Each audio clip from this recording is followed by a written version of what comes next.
Aujourd'hui, je vais te présenter les 5 plus grosses erreurs qui m'ont empêché de prendre des pecs et comment j'ai fait pour les surmonter. Salut, ici Nico, et aujourd'hui je vais te parler de l'entraînement des pectoraux.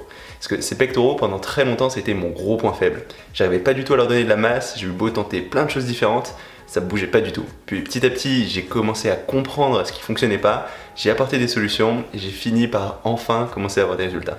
Donc dans cette vidéo, je vais t'expliquer quelles étaient les 5 plus grosses erreurs qui m'ont limité pour que toi t'aies pas à les faire, et je vais te donner aussi quelles ont été les solutions concrètes que j'ai apportées pour surmonter tout ça.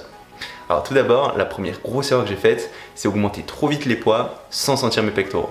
Parce que dans ma tête, pour progresser, il fallait à tout prix que j'ajoute du poids. Et ce qui s'est passé, c'est que j'avais pas une exécution terrible de ces exercices, j'avais vraiment tendance à faire rentrer en jeu mes épaules, qui sont relativement fortes comparées à mes pecs, et plus j'ajoutais du poids, plus j'utilisais ces épaules à la place de mes pectoraux. Donc j'avais de plus en plus de mal à bien stimuler mes pecs, et du coup, j'arrivais pas vraiment à prendre de la masse. Alors certes, j'arrivais à mettre toujours plus lourd, notamment sur tous mes gros gestes de presse, mais c'était juste parce que j'avais de plus en plus de force dans mes épaules, dans mes triceps, et pas vraiment à cause de mes pecs.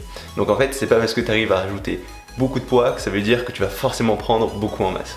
Donc l'idée, c'est vraiment de te concentrer sur la contraction, de bien sentir tes pecs sur tous tes exercices. Et c'est important que tu arrives à avoir cette sensation, cette contraction avant de commencer à augmenter le poids. Sinon peut-être que tu vas réussir à construire de la force, mais pas pour les bonnes raisons. Tu vas pas bien stimuler ces pectoraux. Donc fais très attention à toujours avoir ces bonnes sensations dans tes pectoraux quand tu les travailles. La deuxième grosse erreur que j'ai faite, c'est pendant très longtemps m'entêter à toujours commencer par du développé couché. Dans ma tête, je me disais que si je voulais vraiment prendre de la masse, il fallait que je fasse un gros exercice en premier où je mettais vraiment lourd pour réussir à choquer ce muscle. Et en soi, ce principe, il est assez bon. Mais le problème, c'est que morphologiquement, j'ai beaucoup de mal à vraiment isoler mes pectoraux sur ce développé couché. J'ai toujours eu trop tendance à mettre en jeu mes épaules, même en faisant très attention à la position de mes omoplates, à la position de mes coudes. Et du coup, ce qui se passait en m'entêtant à toujours commencer par ce développé couché, c'est que certes, je mettais lourd sur ce premier exercice, mais vu que j'arrivais pas bien à sentir mes pecs, ce début de séance, il était un petit peu gâché. Et j'ai eu vraiment un déclic quand j'ai commencé à changer mon premier exercice de début de séance.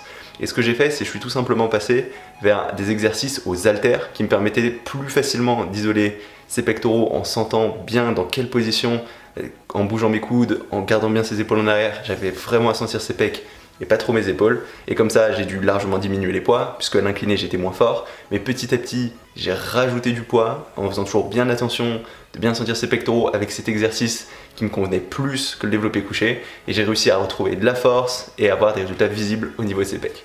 Donc ce qu'il faut que tu retiennes, c'est que le développé couché, c'est un très bon exercice. Mais il y a certaines morphos qui vont plus ou moins s'y prêter. Et si aujourd'hui, ça fait un bout de temps que tu essayes de progresser sur ce développé couché, que tu as beau essayer de faire attention à ton exécution, pas aller trop vite, à avoir une bonne position et en te concentrant vraiment sur cette qualité d'exécution sans trop de résultats, c'est probablement que ce développé couché, il est pas terrible pour ta morphologie. Auquel cas, ce sera intéressant d'essayer d'autres exercices en début de séance. Le développé couché, ça n'a rien d'obligatoire, il y a plein d'autres façons de réussir à construire tes pecs. Donc dans mon cas, ce qui m'a plus aidé, ça a été le développé incliné aux haltères, avec pas trop d'inclinaison, seulement 30 degrés, parce que sinon je sentais trop mes épaules, mais il y a aussi plein d'autres variations possibles. Tu peux très bien te tourner vers des dips, ça va être un super exercice pour cibler l'ensemble de tes pectoraux, et tu peux le faire en début de séance. Il n'y a aucune raison de toujours commencer par se développer couché. Donc si aujourd'hui, si t'as pas donné de très bons résultats, il est peut-être temps de changer. La troisième grosse erreur qui m'a limité sur ces pectoraux, c'était le fait de vouloir trop en faire. De faire à la fois trop d'exercices à chaque séance, mais aussi d'avoir une fréquence d'entraînement trop importante, d'entraîner ses pecs trop souvent dans la semaine. Parce que vu que c'était mon point faible, je voulais à tout prix mettre l'accent là-dessus, je voulais vraiment les développer, c'était important pour moi. Et mon premier réflexe, c'était de me dire, si je fais plus d'exercices, je vais réussir à mieux les stimuler. Mais le problème, c'est que c'est pas comme ça que ça fonctionne. Et vu que je faisais beaucoup d'exercices à chaque séance pec et que je faisais des séances pec très souvent, parce que je voulais une fréquence la plus importante possible pour forcer cette stimulation, pour forcer de prendre du muscle, et je me suis retrouvé dans une situation où mon corps, il n'arrivait plus à récupérer. Et du coup, j'arrivais plus du tout à progresser, que ce soit en termes de force, que ce soit en termes de progrès visible. Et de ce que j'ai observé, c'est une situation très répandue. Donc si aujourd'hui tu entraînes tes pecs 3 fois par semaine et que tu fais 5-6 exercices en allant à chaque fois à l'échec musculaire, il y a fort à parier que ce sera sous-optimal pour réussir à progresser. Moi, mon conseil, c'est de laisser au moins 3 à 4 jours de repos avant de réentraîner ses pecs si tu as une séance vraiment intense. Donc par exemple, si tu fais 4-5 exercices en finissant à l'échec musculaire sur les dernières séries des derniers exercices, il faudra que tu aies bien ces 3-4 jours de repos avant de retravailler ses pecs. Parce que garde en tête que c'est pendant ton temps de repos que tu construis du muscle, c'est pas pendant ta séance d'entraînement. La séance d'entraînement, c'est juste le stimulus, c'est le déclencheur. Mais c'est après, quand tu te reposes, avec la bonne nutrition, tu vas construire ces pecs. Donc si tu leur laisses pas assez de repos, ils vont pas se construire, tu vas continuer à stagner. Ensuite, la quatrième erreur qui m'a limité sur la progression de ces pecs, c'était le fait de vouloir trop se concentrer sur des gros gestes de presse lourds. Parce que comme j'ai déjà dit, l'important c'est pas juste de soulever lourd, c'est de réussir à sentir ses pectoraux.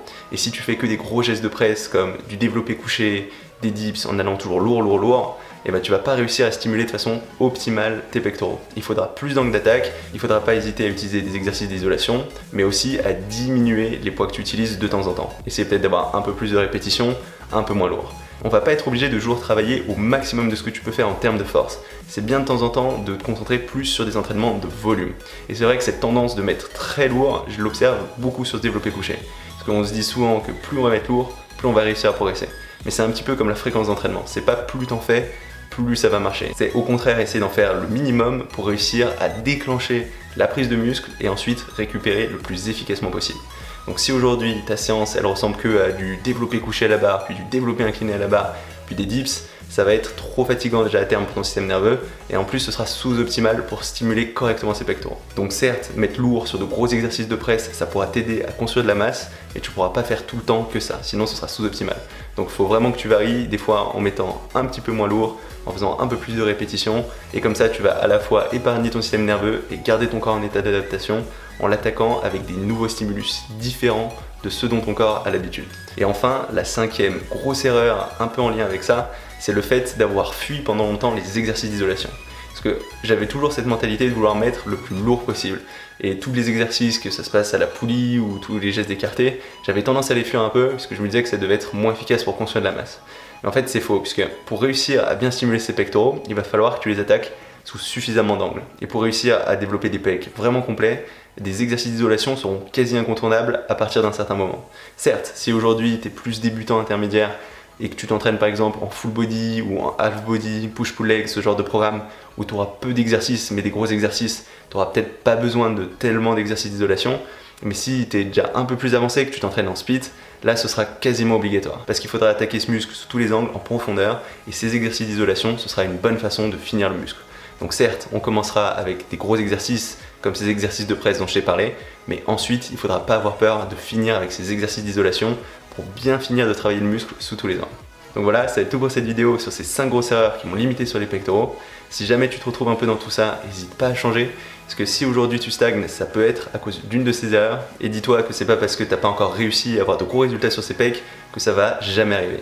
Moi personnellement, j'ai vraiment attendu très longtemps avant d'avoir des résultats significatifs sur ces pecs.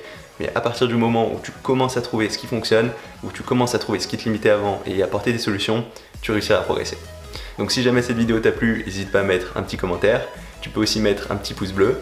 Si jamais t'es pas encore inscrit à ma chaîne YouTube, n'hésite pas à le faire. Je mets des vidéos relativement souvent. Et du coup, on se retrouve très bientôt pour une nouvelle vidéo. Salut!